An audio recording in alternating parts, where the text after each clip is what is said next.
राधे राधे। मैं कविता जायसवाल आप लोग को एक बहुत सुंदर देवी पचरा गीत सुनाने जा रही हूँ, देहाती पचरा गीत। तो आप लोग को पसंद आएगा तो वीडियो पे कमेंट करके ज़रूर बताइएगा कैसा लगा हमारा पचरा गीत। और जो न्यू है हमारे चैनल से जुड़ जाइए और पूरा वीडियो फुल वॉच करके देखिएगा, शेयर कीजिएगा, सपोर्ट कीजिएगा। आप लोग की सपोर्ट की ज़रूरत है और सुना रही हूँ आप लोग को देवी पचरा गीत। बहुत अच्छा, बहुत मस्त। सोवत मालिनी जगावनी मालियावा हो कि उठा मालिना। सोवत मालिया जगावनी मालिनिया हो कि उठा मालिना।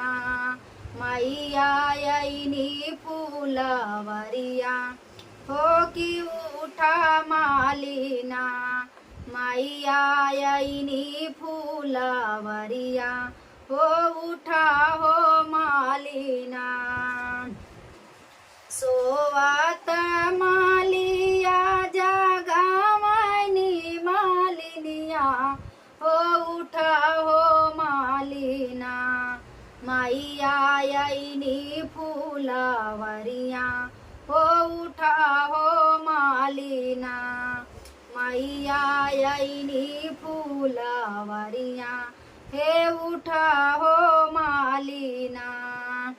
सोवत मालिया झाझकी उठी बैठ हो लपकी धरना।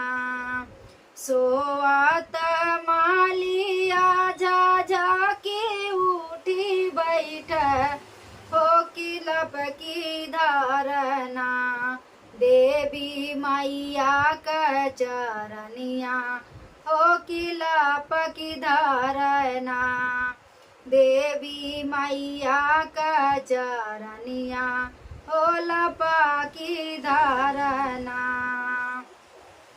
कवना का सूर हमसे भैनी मोरी मैया हो सवेरे होतना। यैलू हमारी फूलवरिया हो सवेर होतना।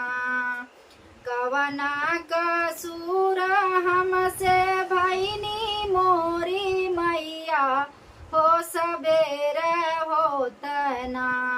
यैलू हमारी फूलवरिया हो सवेर होतना।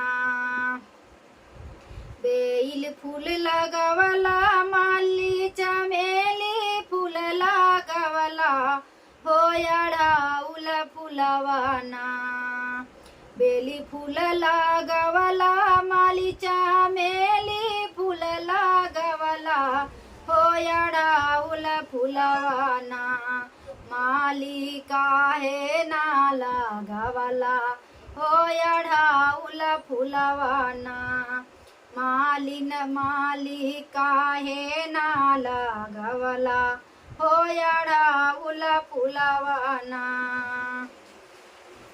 आजू की रातिया बकासा मोरी मैया हो कि भोरमई होतना।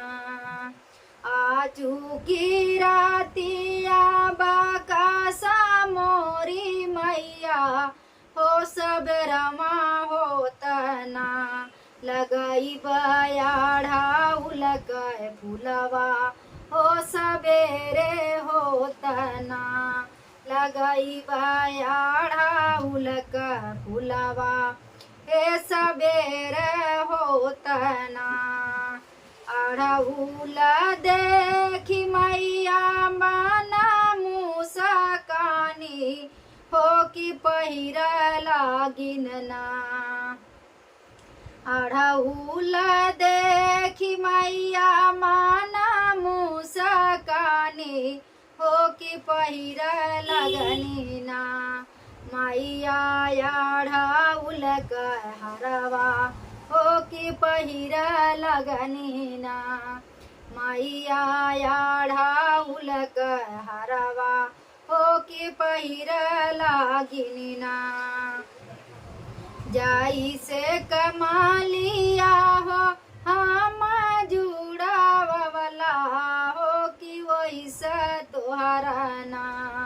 माली धियावा जुड़ई हैं हो कि वैसे मालिना तोहर पतोहिया जुड़ई हैं हो कि वैसे मालिना तोहर बेटावा जुड़ई हैं हो कि वैसे मालिना।